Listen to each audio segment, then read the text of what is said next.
Le malade est en contact avec le virus pendant un certain temps, il ne présente aucun signe et symptôme. Nous parlons d'une période d'incubation.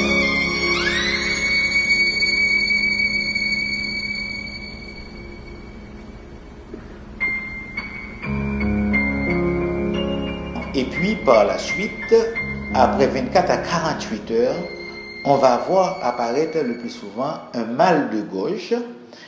Ensuite, il va y avoir les maux de tête, des douleurs au niveau des articulations et le rhume qui se met en place. Et c'est au pourtour des 6e et 7e jours que le malade va présenter une toux sèche. On peut avoir ce que nous appelons une grippe grave. Et c'est ce que nous appelons la grippe maligne.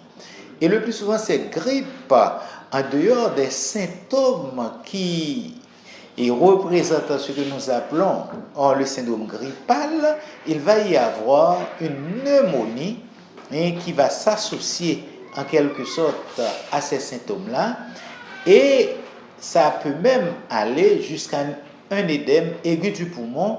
Et c'est ce qui, dans certaines situations, entraîne en quelque sorte le décès des patients. Le coronavirus, généralement, on n'est pas à son premier coup. Il nous faut nous rappeler qu'en 2002-2003, il y avait déjà une infection respiratoire liée au coronavirus. C'était à l'époque le SARS. Et depuis 2012, il y a dans la région subsaharienne la présence d'infections liées à un autre coronavirus, c'est le MERS. Et à partir de cette année et de décembre 2019, à Rouen, en Chine, il y a un nouveau coronavirus qui actuellement est responsable d'une pandémie, c'est le nouveau coronavirus 2019. On devrait plutôt travailler pour ne pas permettre aux gens de tomber malades, donc particulièrement faire de la prévention de la pathologie. Et dans toute situation d'infection virale, il y a 3 moyens que l'on utilise.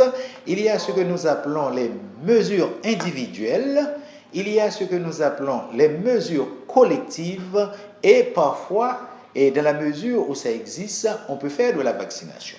Maintenant que le coronavirus est en Haïti et dans tout syndrome grippal, il faut prendre des précautions, c'est éviter particulièrement le contact étroit avec des individus malades. Donc, il faut se mettre au moins à plus d'1 mètre de ces malades-là. Et la deuxième précaution, c'est particulièrement se laver les mains. Il faut laver les mains pendant au moins 20 secondes. Non seulement laver avec de l'eau, mais également utiliser du savon pour pouvoir bien nettoyer.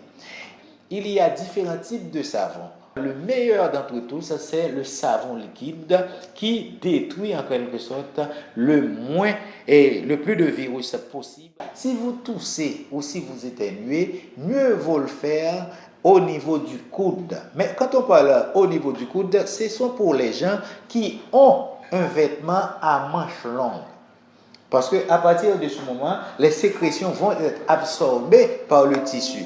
Et troisièmement, en définitive, c'est nettoyer et désinfecter les objets et les surfaces. Particulièrement, si vous travaillez quelque part où il y a plusieurs personnes qui utilisent les mêmes objets, probablement, il y a des risques pour que cet objet-là, au moment de l'atout de l'éternuement de quelqu'un, soit contaminé en définitive par les gouttelettes. Donc, il faut toujours les désinfecter avant de les utiliser. Il faut également perdre l'habitude d'utiliser des mouchoirs tissus. Et il faut utiliser plutôt des mouchoirs en papier.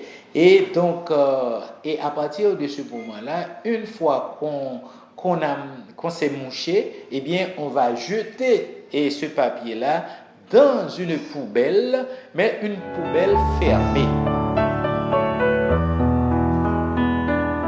Les mesures collectives, ça dépend particulièrement des autorités et du ministère de la Santé publique et de la population en particulier. Le ministère non seulement le fait, mais continue à le faire, c'est-à-dire à la mise en place d'un réseau d'information fiable au profit, en quelque sorte, du public, et apprendre au public et aux gens à faire des gestes simples capables d'empêcher la propagation, en quelque sorte, du virus. L'ensemble des autorités doit y participer, contrôle des frontières, des ports et des aéroports, et particulièrement la surveillance des personnes et des produits.